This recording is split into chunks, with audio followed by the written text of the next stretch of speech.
नमस्कार, सुबह 8 बजे के समाचारों में आपका स्वागत है। आपके साथ मैं हूं पूजा पांडे। सबसे पहले एक नजर आज की हेडलाइंस पर। ब्रुनेई और सिंगापुर के सफल दौरे के बाद स्वदेश लौटे प्रधानमंत्री नरेंद्र मोदी। सेमीकंडक्टर कंपनी का किया दौरा, कई एमओयू पर हुए हस्ताक्षर। प्रधानमंत्री ने कहा कि देश में हम कई सिंगापुर बनाना चाहते हैं।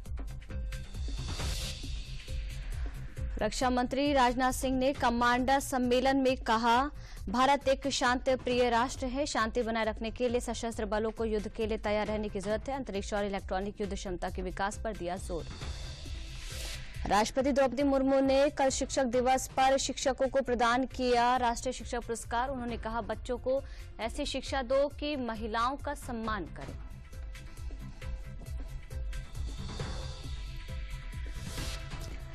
मुख्यमंत्री योगी आदित्यनाथ ने अयोध्या के कारसेवकपुरम में सिंघल फाउंडेशन द्वारा आयोजित कार्यक्रम में कहा, आज शांति, सुरक्षा और सौहार्द के लिए दुनिया भारत की ओर देख रही है। प्रदेश सरकार के खाते में एक और उपलब्धि दर्ज हुई। भारत सरकार के उद्योग संवर्धन और आंतरिक व्यापार विभाग ने व्यापार और नागरिक केंद्रीय सुधार के लिए प्रदेश को घोषित किया टॉप अचीवर।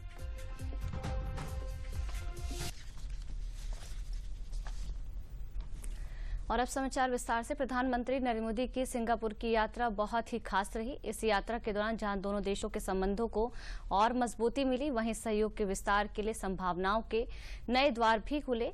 यात्रा के दौरान भारत और सिंगापुर के बीच 4 एमओयूज पर हस्ताक्षर भी हुए। प्रधानमंत्री नरेंद्र मोदी का सिंगापुर दौरा, दोनों देशों के संबंधों को मिली और मजबूती। सहयोग के विस्तार के लिए संभावनाओं के नए द्वार खुले। भारत और सिंगापुर के बीच 4 एमओयू पर हस्ताक्षर। भारत में व्यापार और निवेश को बढ़ावा देने के लिए बिजनेस लीडर्स के साथ बैठक। पीएम ने सिंगापुर को साझेदार देश के साथ साथ विकासशील देशों के लिए बताया प्रेरणा। प्रधानमंत्री नरेंद्र मोदी ने अपनी 2 दिवसीय सिंगापुर यात्रा के दूसरे दिन वहां की संसद का दौरा किया, जहां पीएम का औपचारिक स्वागत किया गया। प्रधानमंत्री के साथ विदेश मंत्री और भारत के राष्ट्रीय सुरक्षा सलाहकार सहित एक उच्च स्तरीय प्रतिनिधिमंडल भी था।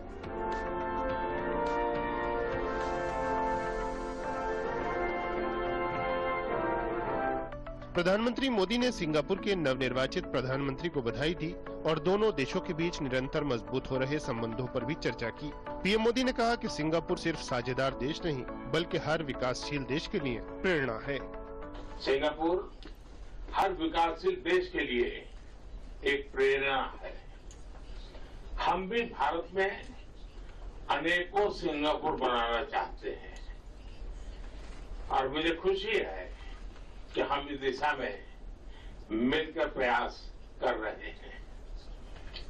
हमारे बीच जो मिनिस्टरियल राउंड टेबल बनी है, वो एक पाथ ब्रेकिंग मैकेनिज्म है।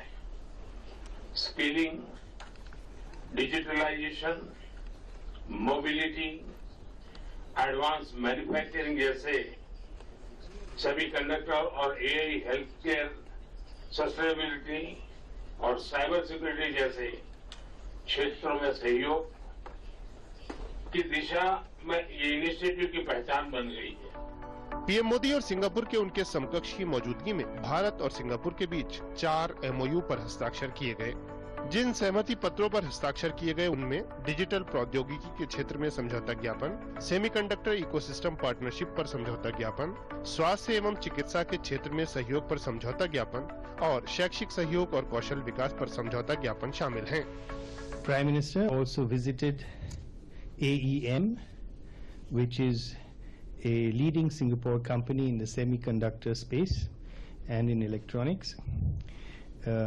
There he was briefed about AEM's role in global semiconductor value chain, its operations and plans for India, and given our efforts to develop our own semiconductor manufacturing ecosystem. At the facility, the 2 prime ministers also interacted with a group of interns, both from India and Singapore, who had undergone skill training as part of bilateral programs.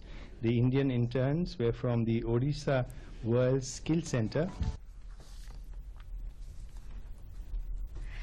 प्रधानमंत्री नरेंद्र मोदी ने Singapore की प्रमुख कंपनियों के मुख्य कार्यकारी अधिकारियों के साथ बैठक की। इस मौके पर सिंगापुर के उप प्रधानमंत्री और गृह और कानून मामलों के मंत्री भी मौजूद थे। प्रधानमंत्री ने भारत की आर्थिक प्रगति का जिक्र किया। पीएम ने सिंगापुर की कंपनियों को इस विकास गाथा का हिस्सा बनने के लिए प्रोत्साहित किया। वहीं सिंगापुर की कंपनियों के प्रमुखों ने भारत के साथ भविष्य के व्यावसायिक सहयोग के लिए विचार साझा किए। पीएम ने कहा कि उनकी सरकार सुधारों के लिए प्रतिबद्ध है। पीएम ने कहा कि ये सुधार वैश्विक मानकों को ध्यान में रखते हुए भारतीय जरूरतों पर केंद्रित है। पीएम ने एविएशन जैसे क्षेत्रों में हो रहे विस्तार का भी विस्तार से उल्लेख किया।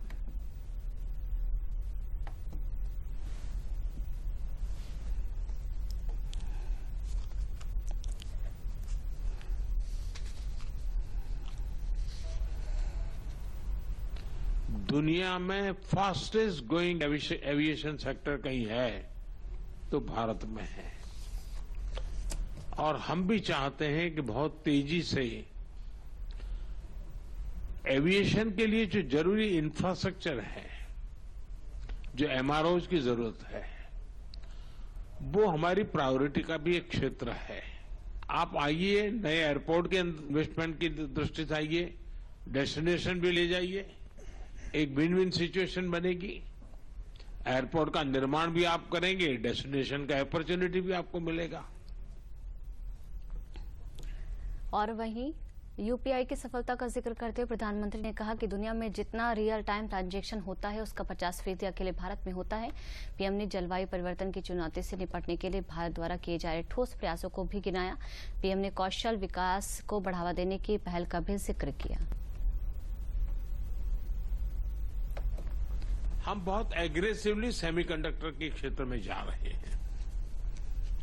अब तक करीब 5 कंपनियां ऑलरेडी अपना काम शुरू कर चुकी हैं, आगे भी औरों की संभावनाएं हैं, और हम पूरी इकोसिस्टम को लाने वाले। हमको एक छोटा सा टुकड़ा, एक आध हिस्सा करके अटकने वाले नहीं है। भारत के पास टैलेंट है। आज दुनिया में जितने भी चिप्स हैं, अगर उसका राइटिंग का काम है तो सॉफ्टवेयर का काम है, वो सब हिंदुस्तान में हो रहा है। सब बड़ी कंपनियों के रिसर्च यूनिट वहीं पर है। अब हम चाहते हैं कि हम खुद ही यहाँ पर उस दिशा में आगे बढ़े, तो आपके लिए वो भी एक बहुत बड़ा स्कोप है। रक्षा मंत्री राजनाथ सिंह ने राजधानी लखनऊ में आयोजित पहले संयुक्त कमांडर्स कॉन्फ्रेंस की अध्यक्षता की। इस अवसर पर रक्षा मंत्री ने राष्ट्रीय हितों की सुरक्षा और आत्मनिर्भर भारत के उद्देश्य को आगे बढ़ाने में सशस्त्र बलों के अमूल्य योगदान की सराहना की। राजनाथ सिंह ने तीनों सेनाओं के बीच संयुक्तता और एकीकरण के प्रयासों की भी तारीफ की। सम्मेलन के विषय सशक्त और सुरक्षित भारत सशस्त्र बलों का परिवर्तन पर बोलते हुए राजनाथ सिंह ने कहा कि भारत एक शांतिप्रिय राष्ट्र है, लेकिन शांति बनाए रखने के लिए सशस्त्र बलों को युद्ध के लिए हर समय तैयार रहना होगा। इस अवसर पर रक्षा मंत्री ने अंतरिक्ष और इलेक्ट्रॉनिक युद्ध में क्षमता विकास, कृत्रिम बुद्धिमत्ता यानी एआई के नवीनतम विकास का उपयोग करने पर जोर दिया।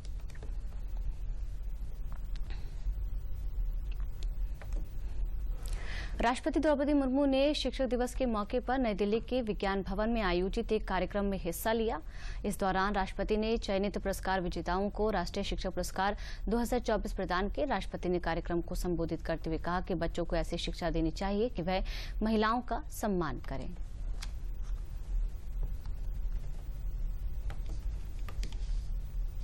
महिला सशक्तिकरण की दिशा में आगे बढ़ रहे हैं। किसी भी समाज के विकास का एक महत्वपूर्ण मानक वहां की महिलाओं की स्थिति है। इसके लिए आवश्यक है सही शिक्षा। अभिभावकों के साथ साथ शिक्षकों की ये जिम्मेदारी है कि वे बच्चों की ऐसी शिक्षा दे कि वे सदैव महिलाओं की गरिमा के अनुकूल आचरण करें। महिला सम्मान की बात केवल शब्दों में नहीं है, बल्कि व्यवहार में भी होना चाहिए। समाचारों में वक्त हो चले एक छोटे से ब्रेक का।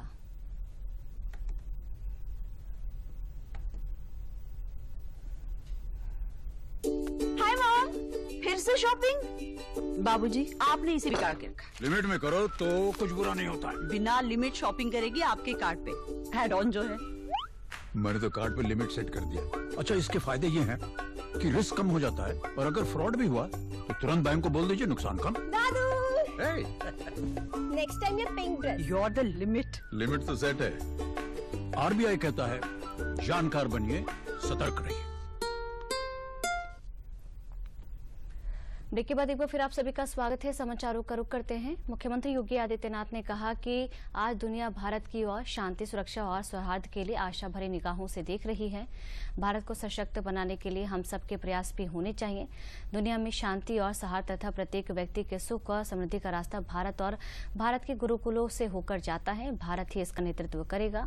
प्रधानमंत्री नरेंद्र मोदी जी ने इसके लिए वर्ष 2047 में विकसित भारत की संकल्पना के माध्यम से हमें एक दिशा दी है। मुख्यमंत्री ने कल कारसेवकपुरम जनपद अयोध्या में सिंघल फाउंडेशन द्वारा आयोजित भारतात्मा अशोक जी सिंघल वेद पुरस्कार 2024 वितरण समारोह में कई विभूतियों को सम्मानित किया। उन्होंने गुलपल्ली, कार्तिकेय शर्मा, घनपाठी, वेदांग मंदार, शहरकर एवं नारायण लाल शर्मा को उत्कृष्ट वेद विद्यार्थी कुलपति आर चंद्रमौली, श्रोती मंदार नारायण शहरकर एवं ब्रह्मश्री डॉक्टर एस अनंत नारायण गढ़पतलीगल को आदर्श वेद अध्यापक तथा राजा वेद काव्य पाठशाला आचार्य गोपाल चंद्र मिश्र वैदिक उन्नयन संस्थान एवं दत्तात्रेय वेद विद्या गुरुकुलम को उत्तम वेद विद्यालय के पुरस्कार से सम्मानित किया।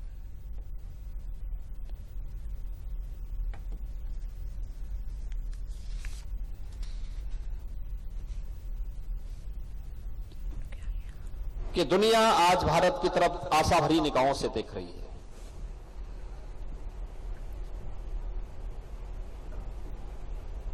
शांति के लिए,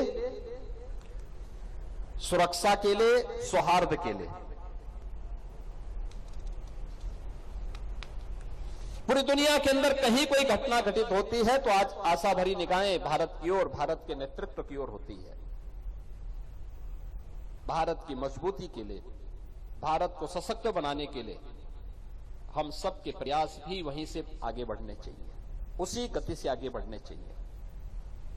और जब भी दुनिया के अंदर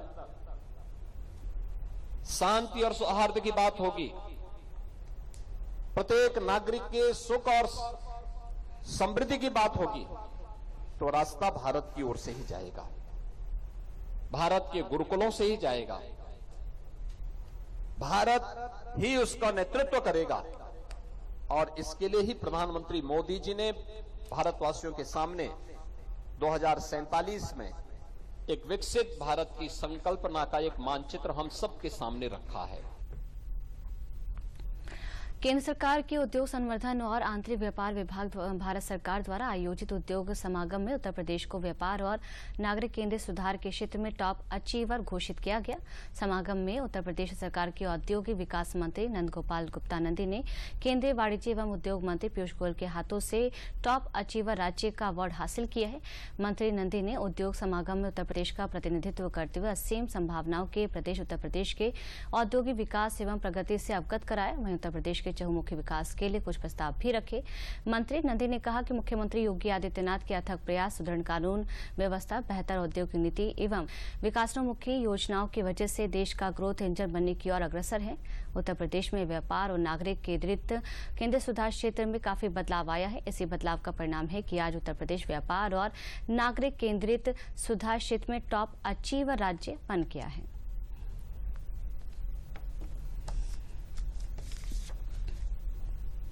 आगरा में केंद्रीय मंत्री प्रोफेसर एसपी सिंह बघेल ने अपने निवास के सामने स्थित पार्क में वृक्षारोपण कर पर्यावरण संरक्षण का संदेश दिया। इस अवसर पर उनकी पत्नी मधु बघेल ने भी एक पेड़ मां के नाम अभियान के तहत वृक्षारोपण किया।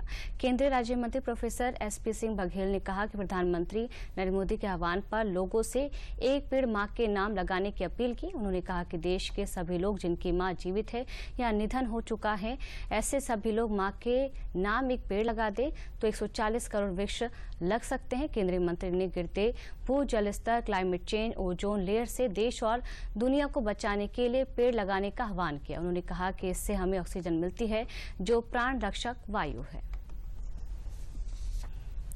जी की दूरदृष्टिता से इस बार उन्होंने देश की जनता को आह्वान किया है कि एक पेड़ माँ के नाम लगाया जाए। इस देश की आबादी 140 करोड़ है और ये सच है कि ये जितने भी हम लोग हैं उनके नाम उनकी माँ ही तो होगी ही, तो वो जिंदा हैं तो नाम में, और ये नहीं है तो उनकी स्मृति में अगर इस देश के सब लोग एक पेड़ लगा दें तो वो तो एक तो समझ लो कि 140 करोड़, अगर उसमें 100 करोड़ भी सरवाइव हो जाएं तो देश में नए 100 करोड़ वृक्ष हो सकते हैं। रुकते एक और छोटे से ब्रेक के लिए।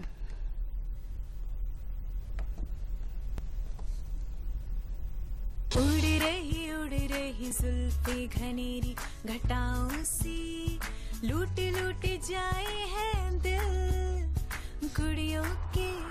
सुंदर घने और मजबूत बालों के लिए बैद्यनाथ महाभृंगराज तेल। ब्रेक के बाद एक बार फिर आप सभी का स्वागत है। समाचारों का रुख करते हैं। मेरठ में पशुधन मंत्री धर्मपाल सिंह और सांसद अरुण गोविल ने भारतीय जनता पार्टी के सदस्यता अभियान का शुभारंभ किया। धर्मपाल सिंह ने कहा कि 2 सितंबर से प्रधानमंत्री नरेंद्र मोदी ने भारतीय जनता पार्टी के सदस्यता अभियान का शुभारंभ किया था और अब तक उत्तर प्रदेश में भारतीय जनता पार्टी के 10 लाख से ज्यादा सदस्य बन चुके हैं। उन्होंने कहा कि भारतीय जनता पार्टी जनता की पार्टी है, हमारे कार्यकर्ता घर घर जाकर सदस्य बनाएंगे। समाजवादी पार्टी पर निशाना साधते हुए धर्मपाल सिंह ने कहा कि समाजवादी पार्टी केवल जाति धर्म के आधार पर सदस्य बनाती है, वह अपराध और अपराधियों की बात करती है, आम जनता की नहीं।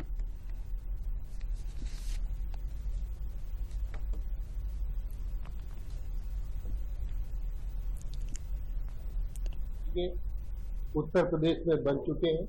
महानगर में प्रेस के अभियान के अंतर्गत इस मेरठ के माननीय सांसद यशस्वी माननीय अरुण गोविल जी यहाँ पर उपस्थित हैं, महानगर अध्यक्ष और पार्टी के सभी पदाधिकारी।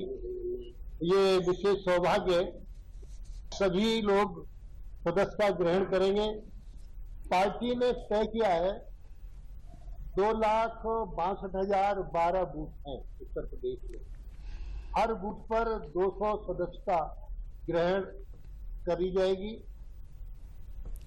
जनपद लखीमपुर खीरी में पूर्व केंद्रीय गृह राज्य मंत्री अजय मिश्र ने जिला अध्यक्ष, विधानसभा सदस्य और पार्टी कोर कमेटी की उपस्थिति में भाजपा के सदस्यता अभियान का शुभारंभ किया। पत्रकारों से बात करते हुए अजय मिश्र ने कहा कि भारतीय जनता पार्टी का ये सदस्यता अभियान नियमित चलने वाला अभियान है।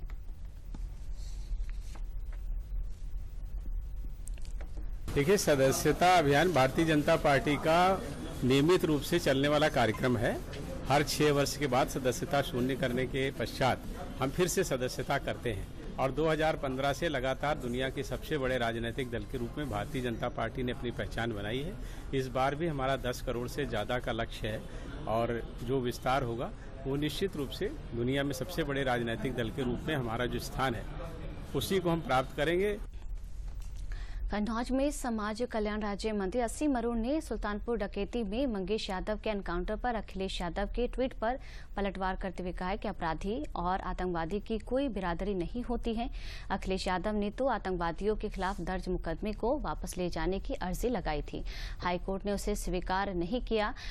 उन सब मामलों में उन्हें फांसी या आजीवन कारावास की सजा सुनाई है। अखिलेश यादव अपना पिछला रिकॉर्ड देखिए और धर्म जाति से ऊपर उठे कानून के राज की बात कीजिए और विकास की बात करिए। बुलडोजर की जो शक्ति है वह योगी जी जैसे ड्राइवर की उसको चला सकते हैं।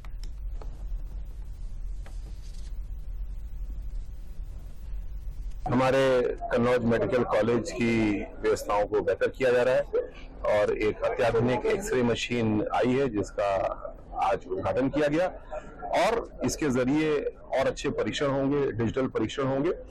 रिपोर्टें जो है वो सबको सॉफ्टवेयर के जरिए मिल सकेंगी। इसकी आज तैयारी हुई है। कन्नौज तिरवा मेडिकल कॉलेज में शिक्षक दिवस के उपलक्ष्य में हमारे छात्रों ने, हमारे नर्सिंग के छात्रों ने भी अपने अपने कार्यक्रम प्रस्तुत किए और गुरुजनों का सम्मान किया।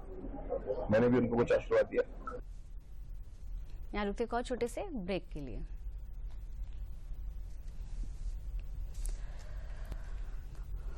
खाई जाओ, स्वाद के चटकारे लेते जाओ, गली गली में है स्वाद। आहा, पेट पूजा तो बनती है, तो बेफिक्र होके खाते जाओ। कब्ज और उससे संबंधित तकलीफों का समाधान। बैद्यनाथ कब्ज आहार दे कब्ज में आराम, प्राकृतिक और सुरक्षित।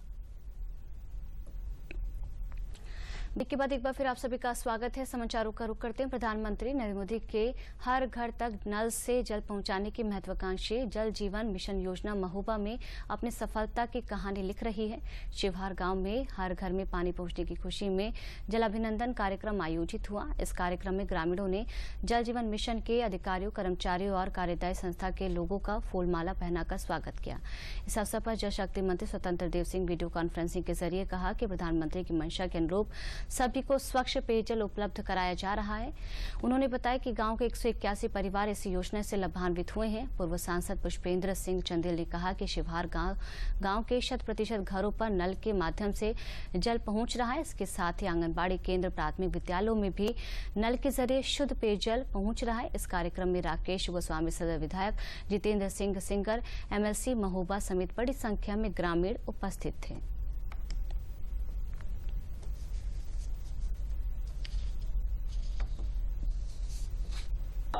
जिनको हमारे पेयजल की पूरी व्यवस्था प्राप्त हो चुकी है, हर घर में नल पहुंच चुका है। आज शिवहार गांव हमारे यहाँ उत्तर प्रदेश का ऐसा पहला संतृप्त गांव है जिसमें नालियां सड़कें बन गई है जो खुदी हुई थी। हर घर में पानी पहुंच गया है और क्लोरीन साफ युक्त पानी हर घर को पहुंचाया जा रहा है। दिन में 2 बार पानी की सप्लाई होती है। उसी के कार्यक्रम के तहत हमारे शिवहार गाँव की जो हमारे निवासी थे वो धन्यवाद देने आए थे हमारी भारतीय जनता पार्टी की सरकार का, हमारे माननीय मंत्री जी का। उन लोगों की तरफ से हम लोगों ने भी सबको धन्यवाद दिया है। हर घर नल योजना के अंतर्गत निःशुल्क पेयजल के लिए सभी के घर में नल की टोटी मिली और निःशुल्क उनको पानी मिल रहा है। और जो सड़कें खुदी हुई थी, ये एक ऐसा गांव है जो संतृप्त हो गया। वो आपको कहीं भी इस गांव में कोई सड़क खुदी हुई नहीं मिलेगी। और विभाग की योजना है कि बहुत ही जल्द जहां पर जिन गांवों में सड़कें खोदी गई थी पाइपलाइन के लिए, उनको दुरुस्त किया जाए। फिर भी जहां पर ऐसी शिकायत आएगी तो हम लोग संबंधित अधिकारियों से वार्ता करके उसका समाधान कराएंगे। जो प्राचीन काल में कुआं और तालाबों का पानी हम पीते थे, कई सारी बीमारियां होती थी, हैजा, पैचेस आदि। और जो अब क्लोरीन युक्त पानी आने लगा हर घर जल, हमें बहुत सी सुविधाएं प्राप्त हुई हैं।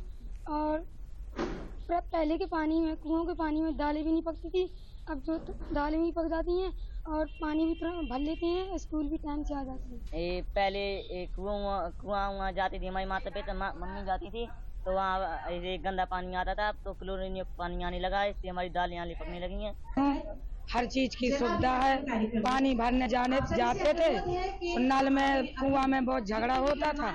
अब हमें बहुत अच्छी सुविधा है, कहीं जाने नहीं पड़ता है। वहाँ काम करते हैं, यहाँ पानी भर जाता है। लाइट की व्यवस्था है, नल की है। मोदी जी ने बढ़िया सुविधा बनाई है।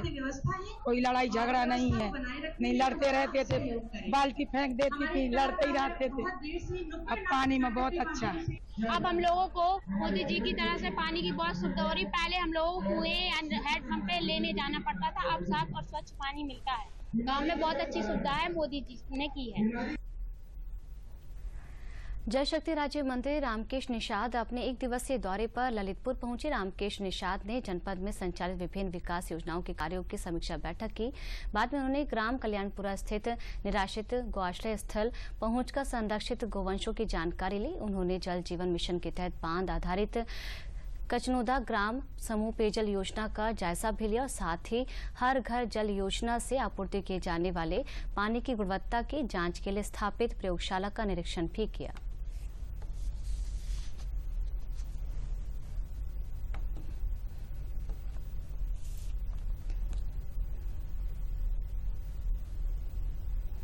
कल्याणपुरा गौशाला में हम लोग आए हुए हैं। यहाँ सारी चीज़ें देख रहे हैं। रोडों में भी कोई जानवर या अन्ना गौशाला, निराश्रित गौ वंश नहीं मिला है। और यहाँ पर जो व्यवस्थाओं की दृष्टि से देखें तो हमारे BDOज हैं, CDO हैं और ग्राम पंचायत के प्रधान वगैरह यहाँ निरंतर सेवा में लगे हुए हैं और यहाँ संरक्षित, सुरक्षित तरीके से गायों की सेवाएं हो रही। सदस्यता अभियान की शुरुआत अपने ललितपुर जनपद में कार्यकर्ताओं के द्वारा आयोजित हुई थी। निश्चित रूप से इस महापर्व में भाजपा को सशक्त बनाने के लिए, भारत को विकसित राष्ट्र बनाने के लिए और भाजपा को मजबूत बनाने के लिए जो संकल्प कार्यकर्ताओं ने लिया है वो पूर्ण हो रहा है। अलीगढ़ में उत्तर मध्य रेलवे मंडल प्रयागराज डीआरएम हिमांशु बडोली ने गुरुवार को रेलवे स्टेशन का निरीक्षण किया। विशेष ट्रेन से उन्होंने दादरी स्टेशन तक विंडो निरीक्षण भी किया। उन्होंने बताया कि टुंडला से दादरी खंड का रियल विंडो फुट प्लेट फर्क द्वारा निरीक्षण किया है। हाथरस जंक्शन, अलीगढ़ जंक्शन और हरदुआगंज के सात खुर्जा दादरी जंक्शन का भी निरीक्षण किया। उन्होंने कहा कि हमारा रूटीन सेफ्टी निरीक्षण था। अलीगढ़ जंक्शन आने का मुख्य उद्देश्य रेल कोच रेस्टोरेंट की जगह डिसाइड करनी है। स्टेशन डेवलपमेंट का काम के साथ उसके सेक्शन को भी कैसे डेवलपमेंट करेंगे, ये प्लानिंग भी होगी।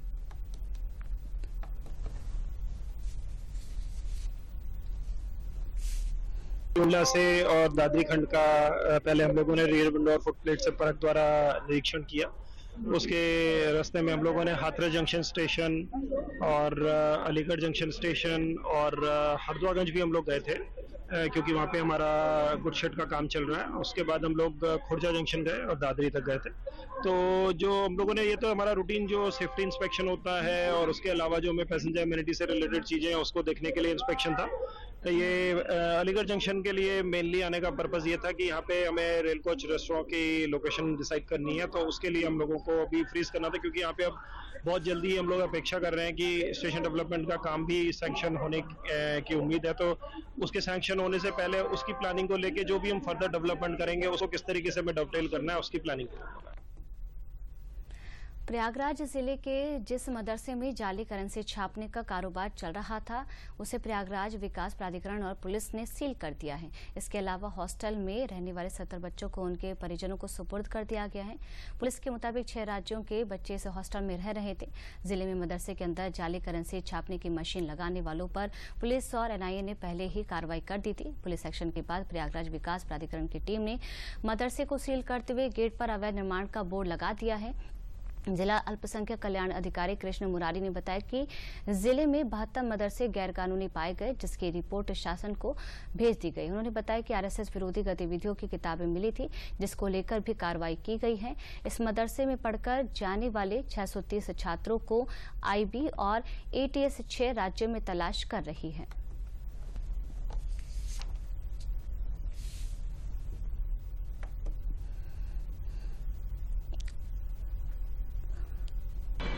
ये मदरसा जो है गैर मान्यता प्राप्त मदरसा है, जो कि हमारे सर्वे में भी आया था। हमारा सर्वे जो हुआ था पिछले वर्ष हुआ था, जिसकी रिपोर्ट हमने शासन को भेज दी थी। और इस मदरसे का संचालन एक सोसाइटी करती है जिसका नाम है अंजुमन जामिया हबीबिया। इस सोसाइटी को समाप्त किए जाने हेतु 29 अगस्त 2024 को हमने सहायक registrar firm and chit society Prayagraj को पत्र भेजा है कि इस सोसाइटी को समाप्त कर दिया जाए।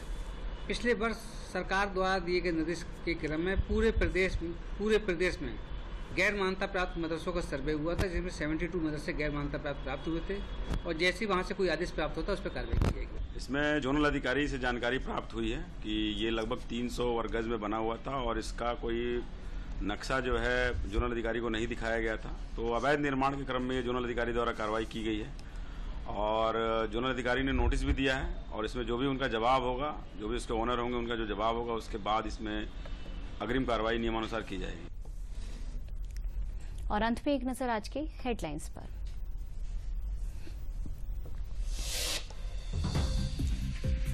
ब्रुनेई और सिंगापुर के सफल दौरे के बाद स्वदेश लौटे प्रधानमंत्री नरेंद्र मोदी। सेमीकंडक्टर कंपनी का किया दौरा, कई एमओयू पर हुए हस्ताक्षर। प्रधानमंत्री ने कहा कि देश में हम कई सिंगापुर बनाना चाहते हैं। रक्षा मंत्री राजनाथ सिंह ने कमांडर सम्मेलन में कहा कि भारत एक शांतिप्रिय राष्ट्र है। शांति बनाए रखने के लिए सशस्त्र बलों को युद्ध के लिए तैयार रहने की जरूरत है। अंतरिक्ष और इलेक्ट्रॉनिक युद्ध क्षमता के विकास पर दिया जोर।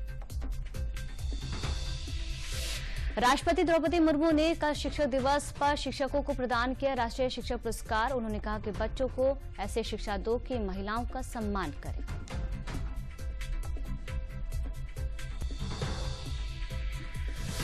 मुख्यमंत्री योगी आदित्यनाथ ने अयोध्या के कार सेवकपुरम में सिंघल फाउंडेशन द्वारा आयोजित कार्यक्रम में कहा कि आज शांति, सुरक्षा और सौहार्द के लिए दुनिया भारत की ओर देख रही है।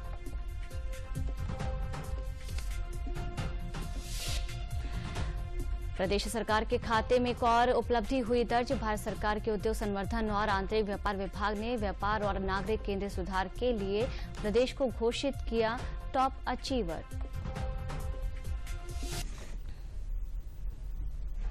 समाचारों में सब फिलहाल के लिए इतना ही। नमस्कार।